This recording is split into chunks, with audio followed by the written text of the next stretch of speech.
Bismillahirrahmanirrahim. Alhamdulillahirabbil alamin wa bihi nasta'in wa la udwana illa 'alal zalimin. Rabbi yassir wa la tu'assir. Rabbi yassir wa la tu'assir. Rabbi yassir wa la tu'assir. Amma ba'd. Assalamualaikum warahmatullahi taala wabarakatuh.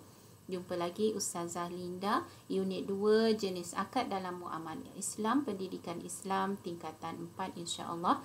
Jom bersama-sama dengan Ustazah.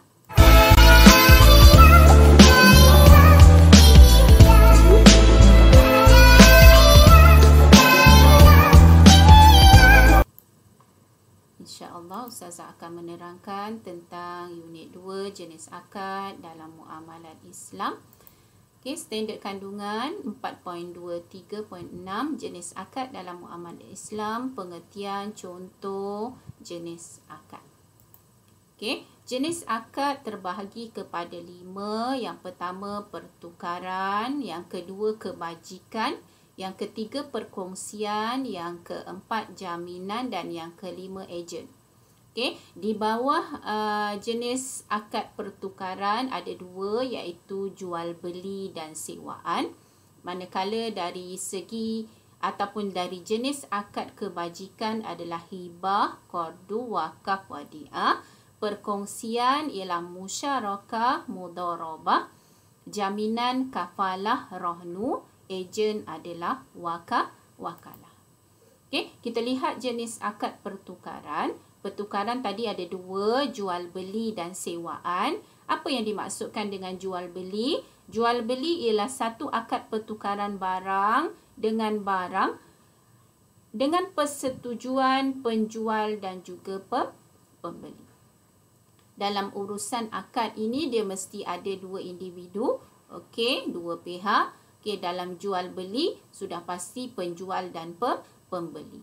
Apa contoh jual beli yang paling mudah adalah beli makanan di kantin sekolah dengan duit. Okay, ada pertukaran di situ. Okay, dari segi sewaan pula, sewaan bermaksud akad bagi menyerahkan sesuatu yang bermanfaat yang boleh diberikan secara sewaan dengan bayaran tertentu. Okay, kita serahkan sesuatu yang bermanfaat dengan kadar bayaran tertentu. Contoh paling mudah adalah sewa rumah, okay, dengan kereta. Manfaat yang kita beri adalah penyewa tersebut boleh menduduki rumah tersebut atau menaiki kereta yang disewa tu, okay, dan penyewa perlulah membayar bayaran yang tertentu pada kadar yang ditetapkan. Itu pertukaran. Okay, jenis akad pertukaran. Jenis akad kebajikan pula ialah, okay, jenis akad kebajikan dia ada 4. Saya terangkan satu persatu. Hibah.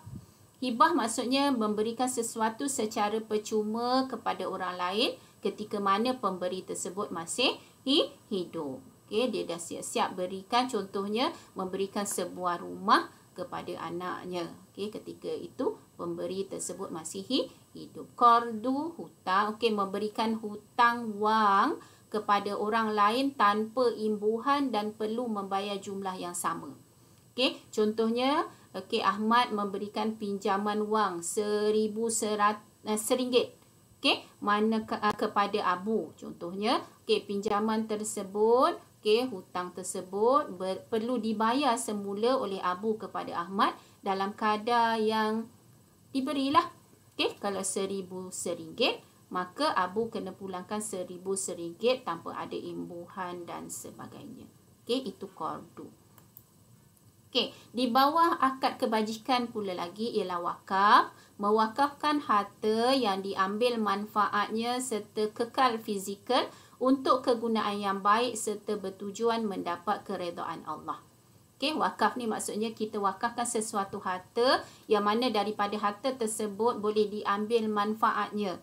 Okay, dan kekal fizikal harta tersebut semata-mata kegunaannya adalah untuk kegunaan yang baik. Yang kita faham wakaf ini tujuannya adalah untuk mendapat keredaan Allah Subhanahu wa taala. Contoh yang paling jelas dekat sini, biasanya ada antara, okay, kita yang mewakafkan rumah yang mana rumah tersebut diambil manfaatnya untuk dijadikan pusat jagaan anak yatim, atau kebiasaan juga antara kita mewakafkan tanah di atas tanah itu dibina, contohnya rumah untuk pusat jagaan orang tua, atau dijadikan kawasan tanah yang kita wakafkan itu untuk madrasah ataupun pusat tahfiz dan sebagainya.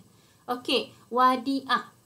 Wadiah pula apa? Memberikan sesuatu barang kepada orang lain agar dapat disimpan dan dipelihara seperti sepatutnya. Okey, contoh yang paling mudah untuk kita faham wadiah ini ialah simpanan wang. Okey, kita simpan wang di bank contohnya supaya wang tersebut dipelihara sewajarnya. Okey, bagi pihak yang menyimpan. Itu wadiah. Okey, kita pergi pula kepada jenis akad perkongsian. Ada dua dekat sini, iaitu musyarakah dan juga mudharabah. Apa maksud musyarakah? Musyarakah ialah akad yang menetapkan sesuatu harta atau perniagaan yang dikongsi bersama oleh dua orang atau lebih. Itu dia musyarakah. Okey, akad yang menetapkan sesuatu harta atau perniagaan. Musyarakah atau senang kita sebut syarikat. Okey, yang mana kita menetapkan sesuatu harta yang dikongsi bersama atau perniagaan bersama dua orang atau lebih. Okey, contoh yang paling senang berkongsi menubuhkan syarikat perniagaan. Itu musyarakah. Apa pula mudharabah? Okey, mudharabah ialah akad yang dilakukan oleh pemodal dengan menyerahkan modal kepada pengusaha agar dapat diniagakan dan keuntungan dibahagi antara mereka. Okey, maksudnya dekat sini kita lihat contohlah. Okey, pemodal dia berikan RM10,000 kepada pengusaha. Okey, untuk perniagaan buah-buahan contohnya, dan dipersetujui semasa akad itu kadar keuntungan dia 60% untuk pengusaha dan 40% untuk pemodal. Okey, itu mudharabah. Yang mana akad ini dilakukan oleh pemodal. Pemodal disediakan amount tertentu, okey, untuk diserahkan kepada rakan dia supaya mengusahakan sesuatu untuk diniagakan. Yang mana keuntungan telah kadar keuntungan dipersetujui semasa dalam akad. Okey, macam tadi kita tengok perniagaan buah-buahan yang mana contohnya misal kata Ali dia sediakan RM10,000. Okey, Ahmad kena usahakan. Okey, perniagaan yang disepakati contohnya perniagaan buah-buahan. Yang mana kadar keuntungan yang dipersetujui 60% daripada keuntungan tu untuk Ahmad, 40% kepada Ali selaku pemodal. Itu adalah jenis akad perkongsian. Okey, jenis akad ejen pula. Okey, jenis akad ejen ada satu iaitu wakalah. Okey, wakalah. Apa maksud wakalah? Mewakilkan pekerjaan tertentu yang boleh dikerjakan kepada orang lain. Okey, contoh Syafiq dia mewakilkan Arsyad untuk menjual rumahnya dan Arsyad akan dibayar imbuhan yang dipersetujui. Okey, wakilkan orang untuk pekerjaan tertentu lah wakalah ni.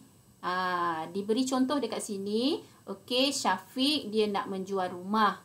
Okey, tapi Syafiq dia tidak menjual sendiri rumah tu, tetapi mewakilkan kepada Arsyad, yang mana Arsyad akan dibayar imbuhan tertentu yang dipersetujui berapa persennya ketika mereka berbincang. Itu wakalah. Okey, kita lihat pula jenis akad jaminan. Jenis akad jaminan ada dua. Okey, kafalah dan rohnu. Kafalah ni apa? Kafalah ialah jaminan yang diberikan oleh penjamin kepada orang yang dijamin atas sesuatu transaksi. Okey, contoh dia lah Muhammad menjadi penjamin kepada Ali yang membuat pembiayaan dari sesebuah bank. Kafalah ni jaminan lah. Okey, Ali dia buat pembiayaan tertentu dari sebuah bank dengan amount tertentu. Okey, Muhammad ni dia jadi penjamin. Okey, dia jadi penjamin di atas transaksi pembiayaan yang dibuat oleh Ali tadi. Okey, yang terakhir adalah rohnu. Rohnu ialah gadai. Okey, menggadaikan sesuatu barang sebagai jaminan terhadap sesuatu hutang. Okey, contohnya Maimunah menggadaikan gelang emas kepada pihak bank bagi mendapatkan pinjaman.